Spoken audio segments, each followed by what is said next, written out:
Good afternoon. Thank you all for coming. I think there may be a few seats in the front, but I can't, don't hold me to that, but I hope everybody can get comfortable. We're going to have a great discussion.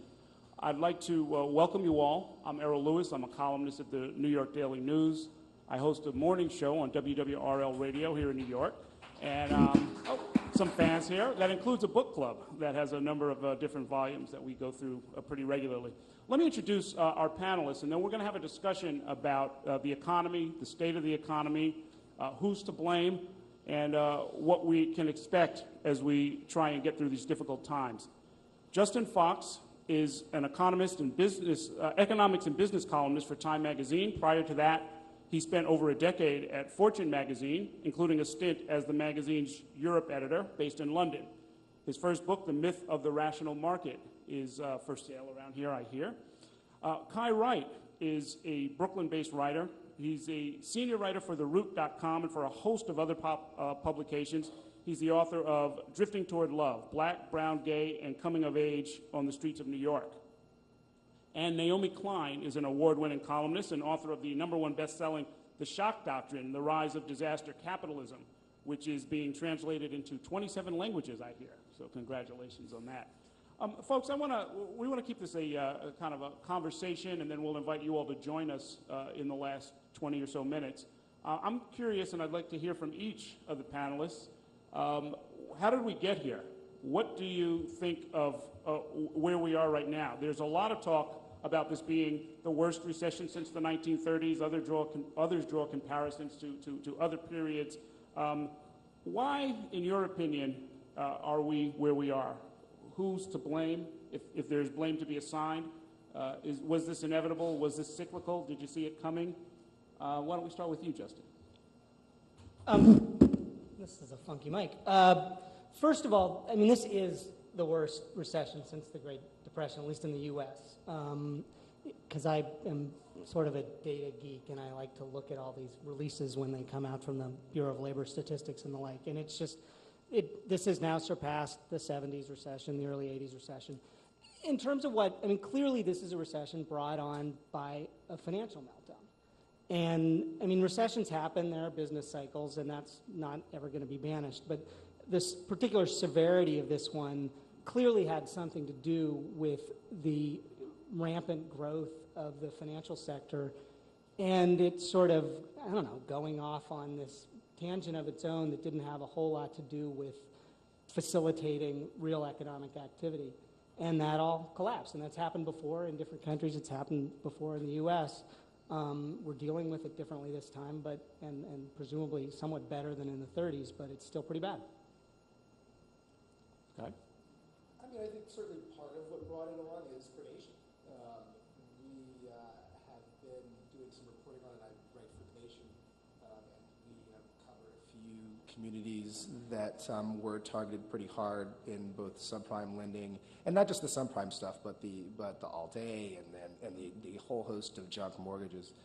And what is striking about it is the way we've talked about this as though it's just a cultural problem, and that everybody is culpable in some way. Everybody from Wall Street to homeowners, they're all culpable in some way in this. And it's just not true. It doesn't hold up when you start looking at either the data or at real lives in neighborhoods where these loans were made. You see folks who, A, had been homeowners for a long time, had been responsible borrowers for a long time, and then were targeted to become irresponsible borrowers. And from the loan officers to the underwriters to lobbyists who, I mean, part of, did we predict this? I mean, several states predicted it and tried to pass laws to prevent it, and faced aggressive lobbying to get those laws repealed. So I think a big part of this is predation, and I think that's an important thing to keep in mind as we talk about what are the solutions. Yeah, I agree with what the previous speaker said, and I certainly. Are we on? Is this mic on? Is it on now? Is it on now? It is on now. Okay.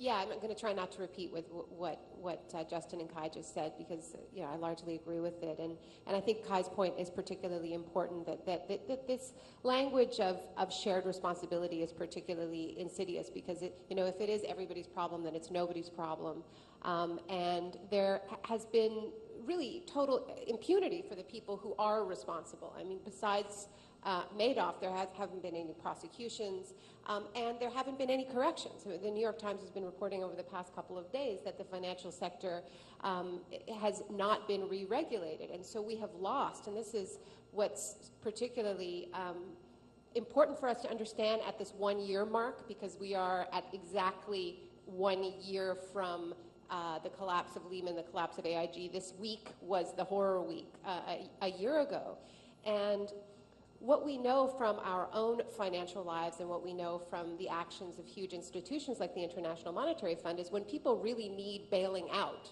or countries really need bailing out, that's a moment of extraordinary leverage on the part of the people who are doing the bailing out. You can ask pretty much anything under the sun when you're handing out billions of dollars, let alone trillions of dollars. And what we see 1 year later, after this bipartisan bailout of the wealthiest sector of our society and the abandonment of the most vulnerable sectors of society in terms of homeowners and people who've lost jobs, is that leverage was totally squandered. The trillions were handed out and nothing was asked in return, not just in terms of what are you going to do with the money, but how will you change your behavior to prevent a crisis like this from happening. So yeah, when you throw trillions of dollars at anything, you will get a temporary fix. But as far as I'm concerned, we're still very much in the crisis. The crisis is not over. And the other thing that I think this has really revealed is an incredible double standard in when we cry crisis, because of course many communities were in crisis before a year ago last year and continue to be in crisis, but all of the urgency is being lost because Wall Street is feeling so much better and the good times are rolling again. The president, in fact, will be speaking on Wall Street tomorrow, in part in commemoration, I guess, of the meltdown a year ago. But let's try this. I'd like each of you to give us your short list of what the media in particular should be covering. I mean, what is being overlooked? If this language of shared responsibility is inappropriate, what might be some ways to maybe draw out some of, to sort of sharpen the story and make sure that we're informing people about who is to blame? Well, I always like to blame Larry Summers, but I'll let the other. It's just my thing. Yeah, 'cause my thought was I want someone who's not in the middle of the mainstream media like me to start answering that question. But I mean, I think you're absolutely right, Kai, that this, at some level, I go crazy with all of the Goldman Sachs conspiracy theories. But on the other hand, just sort of, we all failed together is a really lame response to it. And I think in general, especially in terms of like the business media, electronic business media, and to a certain extent the print media, although with all these commemorations the last few days, the question's been raised more often. There really hasn't been any attempt to say, okay, this is your fault. Or maybe this isn't this person's fault, but this is this practice's fault. How do we make sure this doesn't happen anymore?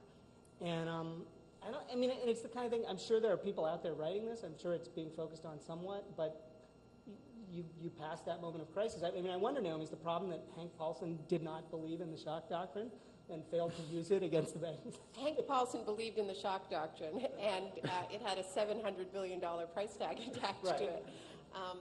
But this is, for those of you who aren't familiar with the thesis of my book, it's that extreme right-wing ideology, but in particular what I call corporatism, not free market ideology, but these massive transfers of wealth from the public to the private, take place historically in moments of extreme crisis, when we are panicked and when we tend to want to believe that there's a group of all-knowing experts out there who understand this very, very complex stuff much better than we do, so we should just sit back and trust them. I think the confusing thing about this crisis is that it was so obvious that it was created by extreme right-wing market ideology that everybody was claiming to be renouncing it at the same time as you had this absolutely unprecedented heist of public money and transferred into private hands. So I think people thought that action was being taken and correctives were being put into place. And so, yeah, the Cato Institute and others issued papers going, this is the socialist shock doctrine. But this isn't socialism in any way, shape, or form. It's intervention in the market on behalf of the elites